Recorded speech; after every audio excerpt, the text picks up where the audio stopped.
Today is Tuesday, the 4th of August 2026. My name is Francisco Gaffney, and this is my daily streaming all about governance, risk, compliance, and advisory boards. Now, this week I started to use a 4 milestone of the advisory board as the operating system, which is scale, predictability, systems, and edge, which is the model on the screen. So, but from a very practical point of view, is to build a 90-day board action plan. Because the reason is that when people show all these models, and you've seen many of these kind of models in books, in consulting firms, in coaches, in mentors, etc., it all seems very theoretical and leaves you wondering who is going to implement these and what business outcomes I will produce or what business outcomes will produce for your company. So as a result of that thinking, this week is about making this very practical so you can leave with a precise blueprint of what to do, when and why, and with whom, right? So what is a team that is going to put this together? It doesn't matter if you are a founder, a solopreneur, a small executive team, or if you already have a board, because this is very practical, can be implemented very easily. Now, yesterday, I opened the week with the full 90-day advisory board operating system plan, right? So we have a full 30 to 60, 60 to day 1 to 30, 30 to 60, 60 to 90 days, exactly what you have to do in those time frames. But today we're going to move more specifically on the first milestone, right? So it's on the top of the model. Let me highlight the section that we're going to focus today, which is the top of the model, which is scaling, which is all about your brand, your brand, your people, and your partnerships. And let me say, this is a situation. You as a founder, or your executive team, or your non-executive board has built something real. And this is not the question. The point is actually you have customers that pays. You have products or services that works. The market is showing interest. Perhaps a few large opportunities are appearing or coming up, like a public tender or a tender with a larger organization, whatever is the case.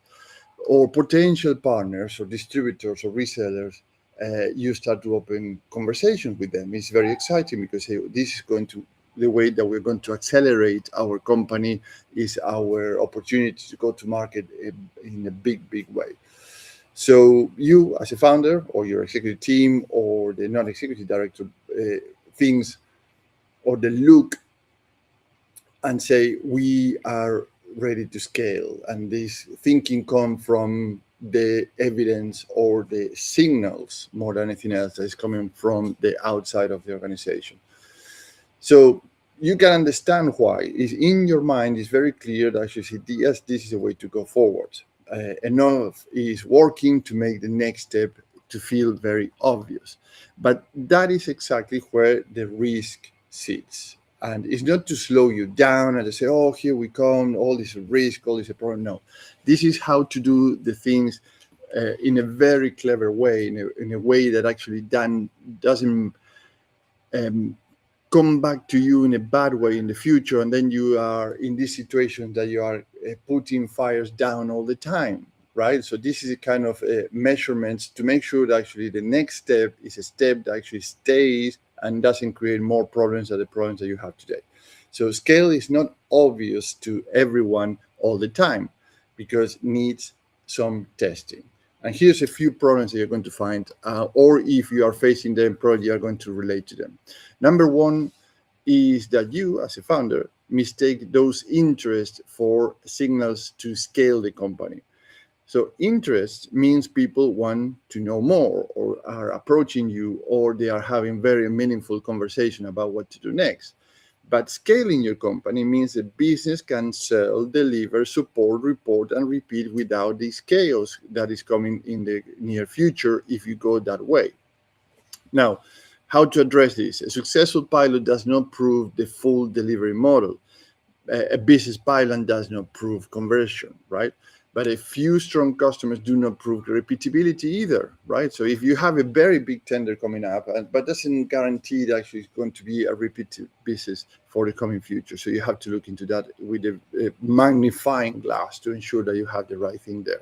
So the board, yourself, and your executive team needs to test the systems underneath those interests. What is going to happen next?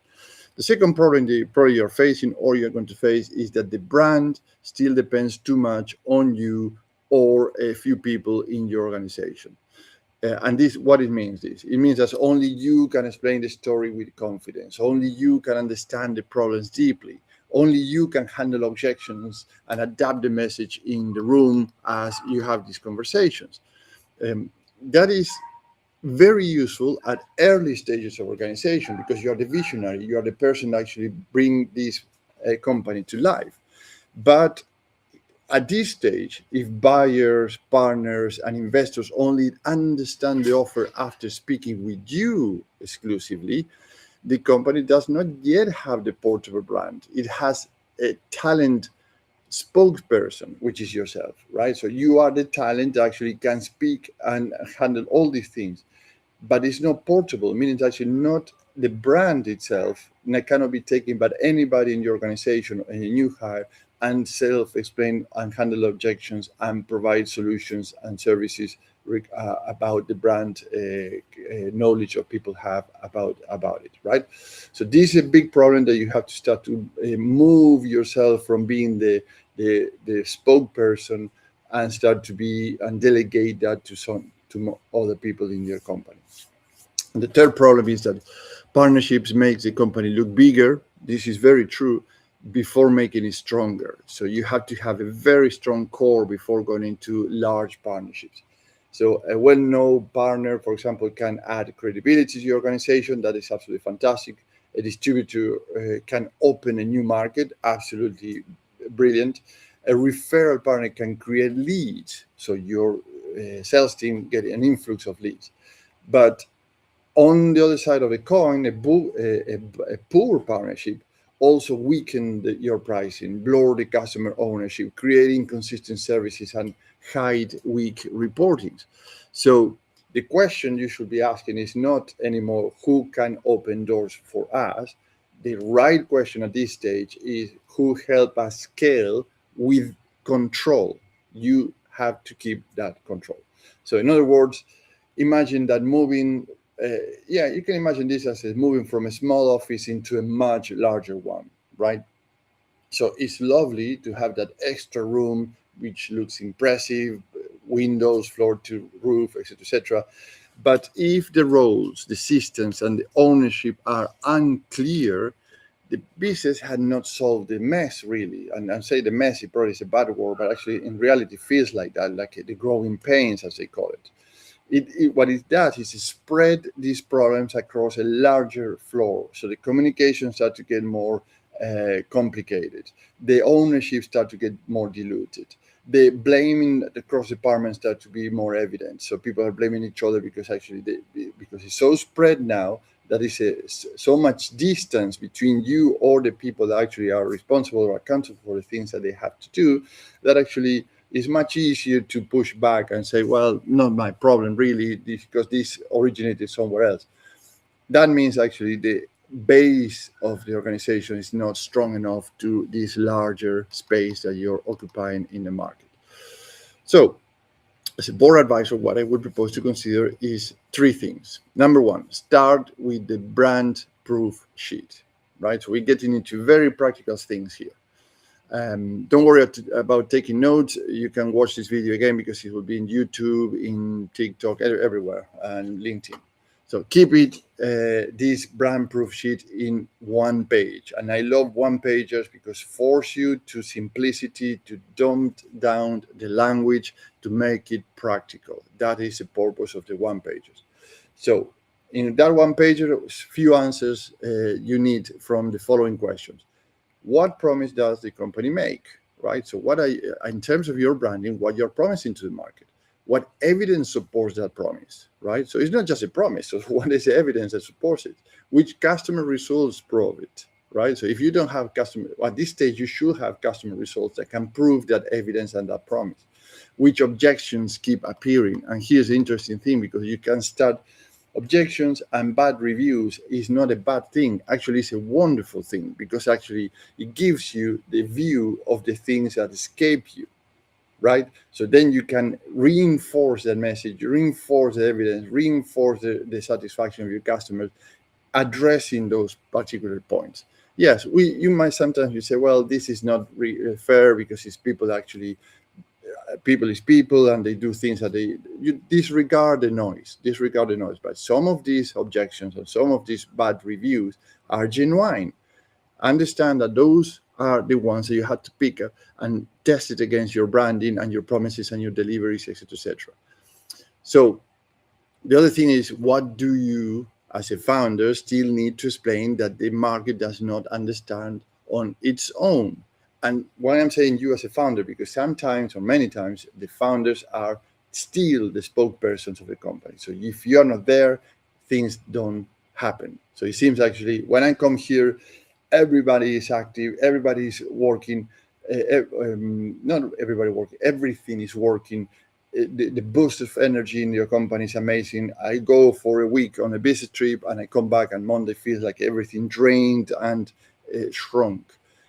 That's why, because you need to start to bring that energy to other people in the organization, right? So otherwise, you're going to go as far as you can stretch. And we talked about a couple of weeks about the fabric, the weaving of the fabric. So how much you can stretch until the point that you start to break and make bigger holes that actually a stronger fabric on a bigger frame, right?